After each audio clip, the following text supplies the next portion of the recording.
Hola, ¿qué tal? Bienvenidos a tu canal Mundo JB. Si eres nuevo en visitar este canal, te invito a que te suscribas y que actives la campanita de las notificaciones para que así te mantengas notificados cada vez que yo suba un vídeo.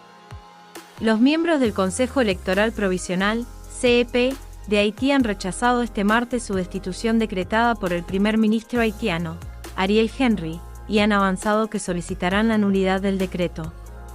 El decreto adoptado por el primer ministro no nos concierne, ya que bajo la ley es una flagrante violación del decreto del 14 de septiembre de 2020 que nombra a los miembros del Consejo y que es presidencial. Fue ordenado por el fallecido presidente Jovenel Moïse, por lo que solo debe ser revocado por otro presidencial, han defendido los integrantes del CEP en un comunicado firmado por la vicepresidenta del ente, Esperance César, y recogido por Gaceta Haití. Asimismo, han aseverado que la revocación también supone una violación del decreto del 5 de julio de 2021 por el que se nombra primer ministro a Henry y en el que se le ordena acompañar al CEP en la realización de un proceso electoral. El CEP ha advertido también de que, a la mayor brevedad posible, prevé acudir a las instancias judiciales y administrativas que correspondan para solicitar la anulación del decreto de destitución, a la par que ha reiterado su compromiso por organizar las elecciones en el país. Henry decretó el lunes la liberación de los miembros del CEP de sus vínculos con la administración pública, una decisión acordada previamente en el marco del Acuerdo de Gobernanza Pacífica y Eficaz, firmado por el primer ministro con más de un centenar de formaciones y organizaciones. En este sentido, Henry ha asegurado este martes, en una entrevista con la cadena de televisión CNN, que el ente electoral no podía organizar elecciones, y ha avanzado que se ha iniciado el proceso para reemplazarlo por uno que sea más consensuado y más aceptado por la sociedad. Además, ha asegurado que los comicios serán convocados en el país una vez se revise la Constitución, algo que tendrá lugar en los primeros meses del próximo año. Las elecciones se celebrarán inmediatamente después, ha apostillado. El CEP destituido había fijado el 7 de noviembre como fecha para la primera vuelta de los comicios, cuando también se realizaría un referéndum constitucional. Las segundas vueltas estaban programadas para el 23 de enero de 2022, con la celebración de elecciones municipales y locales. Estados Unidos envía una delegación a Haití. Por otro lado, la portavoz adjunta del Departamento de Estado de Estados Unidos, Jalina Porter, ha informado este lunes que el subsecretario para Asuntos del Hemisferio Occidental, Brian Nichols, y el director senior del Consejo de Seguridad Nacional para el Hemisferio Occidental, Juan González, viajarán a Miami, Florida y la capital haitiana, Puerto Príncipe, del 29 de septiembre al 1 de octubre para abordar distintas cuestiones relacionadas con el país, como la celebración de los comicios. En concreto, Nichols y González se reunirán con grupos de la sociedad civil, actores políticos, el primer ministro y el ministro de Relaciones Exteriores, Claude Joseph, para discutir un proceso liderado por Haití que trace el camino hacia elecciones democráticas. Asimismo, se abordarán cuestiones como la migración haitiana y la recuperación del terremoto del 14 de agosto y la pandemia de la COVID-19. El primer ministro de Haití, Ariel Henry, ha reiterado su voluntad por esclarecer los hechos que acompañaron el asesinato del expresidente del país Jovenel Moïse, a la par que ha garantizado que aquellos presos que sean inocentes serán puestos en libertad. Así, Henry ha recordado en un comunicado publicado en sus redes sociales su firme voluntad y determinación de que los autores intelectuales, los cómplices y los ejecutores sean identificados, llevados ante la justicia y condenados de conformidad con las leyes del país y en respeto de los derechos humanos.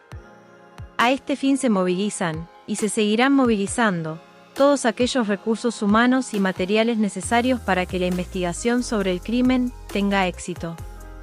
Para el mandatario haitiano, la decisión sobre la inocencia, o no, de los acusados recae exclusivamente en los jueces que llevan el caso, pero que aquellos que reclaman su inocencia tendrán derecho a expresarse. Del mismo modo, ha apuntado que las maniobras de desvío, las malas interpretaciones e intimidaciones, orquestadas por unos pocos sectores, para sembrar confusión a nivel de la opinión pública e impedir que las autoridades judiciales hagan su trabajo con calma, no pasarán. Finalmente, el primer ministro Henry ha trasladado su compromiso con la construcción del Estado de Derecho en Haití, su respeto a los derechos humanos, así como a una justicia imparcial ejercida por un sistema judicial independiente. Las autoridades de México y las de Haití han acordado iniciar el proceso de retorno asistido y voluntario de migrantes haitianos hacia su país de origen procedentes de tierras mexicanas, y en virtud de dicho acuerdo ya ha viajado el primer grupo formado por 70 ciudadanos caribeños. El acuerdo ha sido suscrito por el Ministerio de Gobernación y de Relaciones Exteriores de México junto a representantes haitianos, encabezados por el embajador de Haití en México, Hugues Maample y Sirfekire, según apunta el diario Milenio. A partir de dicho convenio se ha trasladado desde la ciudad de Villahermosa, en el estado de Tabasco, con destino a la capital haitiana de Puerto Príncipe a estos migrantes, según apunta el diario local, La Jornada. El grupo ha estado compuesto por 41 hombres, 16 mujeres y otros 13 menores de edad, todos ellos asentados en Ciudad de México, Estado de México, y los estados de Hidalgo y Tabasco. Este proyecto forma parte de los acuerdos establecidos en la Mesa de Diálogo Permanente que fue inaugurada el pasado 21 de septiembre y a través de la cual representantes de los gobiernos de Haití y México tratan aspectos relacionados con las necesidades vitales de los haitianos en territorio mexicano.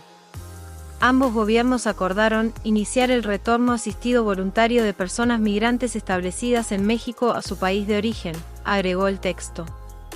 Los haitianos permanecían en Ciudad de México, así como en los estados de Hidalgo, México, Centro y Tabasco, indicó la institución. El inicio de la repatriación desde México ocurre días después de que el gobierno estadounidense ejecutara deportaciones masivas entre los cerca de 15.000 haitianos que acamparon bajo un puente fronterizo entre las ciudades de Del Río, Texas, y Acuña, México. El campamento atrajo la mirada mundial debido a las escenas de haitianos cruzando el río Bravo, cargando con sus hijos y sus pertenencias, y enfrentando una dura represión de guardias fronterizos de Estados Unidos. Según la Organización Internacional para las Migraciones, OIM, unos 3.500 haitianos fueron deportados entre el 17 y el 27 de septiembre por los servicios migratorios estadounidenses hacia su país de origen. Washington ha señalado, no obstante, que también ha liberado en su territorio a 12.400 migrantes, la gran mayoría haitianos, que fueron detenidos en la frontera para que puedan tramitar su asilo, y que podría liberar a más, dijo el domingo pasado el secretario de Seguridad Nacional, Alejandro Mayorkas. Más de 13.200 tramitan refugio. La repatriación voluntaria hace parte de los acuerdos alcanzados en una mesa de diálogo entre representantes de México y Haití, instalada el pasado 21 de septiembre, con la finalidad de atender las necesidades de las personas de origen haitiano ubicadas en territorio nacional, explicó el INM. El canciller mexicano, Marcelo Ebrard, ha dicho que muchos de los haitianos no pueden aplicar a la condición de refugiados en México pues ya recibieron ese estatus en otros países. Pese a ello, la Comisión Mexicana de Apoyo al Refugiado, Comar, está tramitando solicitudes de 13.255 ciudadanos haitianos, agregó el martes el canciller durante una presentación ante el Senado mexicano. En tanto, el gobierno mexicano habilitó el martes un estadio en la ciudad de Tapachula, cerca de la frontera sur con Guatemala, para atender los pedidos de asilo de miles de migrantes que ingresan al país por ese punto. En el lugar, varios migrantes de origen haitiano ya realizan el trámite ante la mirada de elementos de la Guardia Nacional, mientras otros revisan los requisitos que deben cumplir para lograrlo. Desde hace 3 meses, decenas de miles de haitianos protagonizan un éxodo que atraviesa el continente desde puntos tan lejanos como Chile y Brasil con tal de cumplir el sueño de llegar a Estados Unidos para solicitar asilo. Ante la negativa de Washington de recibirlos, muchos de ellos están optando por solicitar refugio en México y buscar oportunidades en el país latinoamericano, ante el caos que reina en el suyo, una de las naciones más pobres y convulsionadas del hemisferio occidental. El secretario de Estado estadounidense, Antony Blinken, visitará México el 8 de octubre próximo para dialogar sobre seguridad. Según Ebrard, la crisis migratoria no está entre los temas a tratar con el funcionario.